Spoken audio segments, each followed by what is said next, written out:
आता मला ह्याही गोष्टी खूप हिट होतात रे, की आपण जे काही स्क्रीनवरती दाखवतो त्याचा लहान मुलांवर परिणाम होतो. जोर मला मुलं नव्हती ना, तोवर त्यात ज्या तळटीपा येतात की हे फक्त काल्पनिक आहे वगैरे वगैरे, हो हो हो. आणि जे आपण हसण्यावर येतं की अरे बंद करा, कशाला हे दाखवत आहे, नाही, त्याचा परिणाम होतो. आणि हे मी अनुभवतोय आता मला मुलं झाल्यानंतर. लहान मुलं स्पेसिफिकली ह्या वयातली आणि याच्यानंतरची सुद्धा मुलं भयंकर क्युरियस आहेत प्रत्येक गोष्टीच्या बाबतीत. आणि आत्ताच ह्याला सगळ्याला आळा नाही घातला, आत्ताच ह्याच्यापासून त्यांना नाही लांब नेलं, तर पुढची पिढी बिघडायला वेळ लागणार नाही. तर ह्या सगळ्याचा परिणाम खूप होतो. आणि त्यामुळे मी आता कलाकार म्हणून सुद्धा खूप खूप कॉन्शियसली स्क्रिप्ट्सकडे बघतो, किंवा मला ऑनस्क्रीन काय करावं लागणार आहे ह्याच्याकडे खूप जास्त काळजीपूर्वक बघायला लागलो आहे. आपण कुटुंबाविषयी बोलतोय. मालिकेत तुझं कुटुंब पूर्ण वेगळं असतं. प्रत्येक मालिकेनुसार आई वडील, तिकडचा पूर्ण सराउंडिंग, बायको, हे सगळं वेगळं असतं. बरोबर. आज मुलं मोठी होताना ते जेव्हा सगळं चॅनलवरती बघतात, त्यांचे काय प्रश्न असतात तुला वडील म्हणून? कारण ते मी याच्यासाठी विचारतोय, कारण की एक वेळ त्यांचे प्रश्न ऐकून आपल्याला हसायला येईल, पण त्याच्यावर उत्तर काय द्यायचं हा फार मोठा प्रश्न असू शकतो. खूप सिरियस होतात ते अनेकदा. म्हणजे मुरांबामध्येच जेव्हा मी लीप घेतली तेव्हा आम्हाला एक मुलगी आहे असं दाखवण्यात आलं. स्क्रिप्टमध्ये लिहून असं आलं की त्या मुलीचं नाव राधा असं असतं. सो मला हे चॅनलला सांगावं लागलं की राधा नाव ठेवू नका, कारण त्यानं ऋग्वेद दुखावेल. त्याचं असं होईल की बाबा राधा राधा म्हणून त्या एका मुलीला हाका मारतोय, तिला कडेवर घेतो, ऋग्वेद नावाचं कोणीच नाही त्याच्याकडे. कारण हे मला त्यांनी बोलून दाखवलं एकदा जेव्हा मी या घरात विषय काढला. आणि मग तिचं नाव आरोही केलं वगैरे वगैरे सगळं.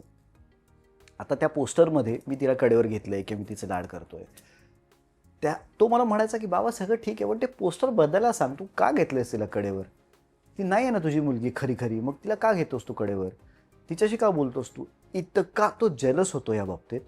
आणि ही जेलसी त्याची कुठपर्यंत आहे की उद्या माझ्याबरोबर कोणी फोटोही काढत असेल ना, तर त्याला असं वाटतं की ह्याला कोणीतरी घेऊन पळेल बाबाला, कारण बाबा तसंही मला मिळत नाही. सकाळी 8ला जातो, रात्री 11ला येतो. मग आत्ताही हे लोक ह्याच्याशी बोलतायत, मग हे घेऊन कोणी गेलं तर त्याला. त्यामुळे तो इतका त्या बाबतीत थोडासा घाबरतो की बाबा तू फोटो पण नाही काढायचं कोणाबरोबर, तो आत्ता काम नाही करत आहे, तो आत्ता शूटिंग नाही करत आहेस, मग फोटो नाही काढायचे. मग तो कधी कधी रडतो की फोटो का काढला असतो कोणाही बरोबर. मग त्याला समजावं लागतं की बाबा रे हे सगळं कामाचा एक भाग असतो, त्याला शांतपणे समजावं लागतं. आता तो बऱ्यापैकी कूल डाऊन झालाय, आता त्याला कळायला लागलंय. आता राधाची फेज येईल ही. पण आता एक बरं आहे की एकाचं बघून दुसरं शिकतं, त्यामुळे ऋग्वेदच तिला समजावेल कदाचित की राधा असं होईल, ते पटकन होईल. पण हे होतं, खूप होतं, मुलांना समजावं लागतं. आणि म्हणूनच मगाशी मी म्हटलं ना की आता मुलं जेव्हा ते सगळं बघतात, म्हणजे हे खूप मजेत चाललेलं असतं. कार्टून्समध्ये सुद्धा, इंग्लिश कार्टून्समध्ये सुद्धा चिअर्स करणारी एक अशी फॅमिली दिसते वगैरे. तर तो क्युरियसली मला हे विचारतो की बाबा हे काय, हे काय करतात. कार्टूनमध्ये घडणारी गोष्ट सुद्धा स्पेसिफिकली ह्या बाबतीत ते विचारतात. बरं, आमच्या घरात कोणीही यातलं नाही आहे. ना मी अल्कोहोल घेतो, ना सुदैवाने मी स्मोकिंग करतो, ना मी नॉनव्हेज पण खात नाही, काही नाही आमच्या घरात. पण तरीसुद्धा ही क्युरिओसिटी लहान मुलांच्या मनामध्ये निर्माण होते.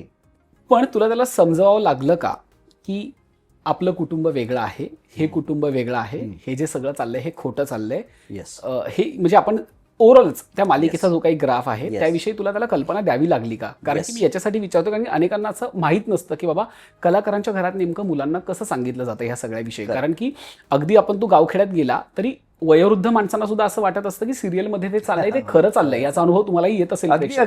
तर या मुलांना तर ते वाटणं खूप स्वाभाविकच आहे. बरोबर आहे. आणि वाटतंच. आणि म्हणून आम्ही त्याला पहिल्यापासून हेच समजावत आलेलो आहे की मी जेव्हा जेव्हा सिरियलच्या शूटिंगला जातोय किंवा नाटक करतोय किंवा काहीही मी परफॉर्म करतोय, ते सगळं खोटं असतं.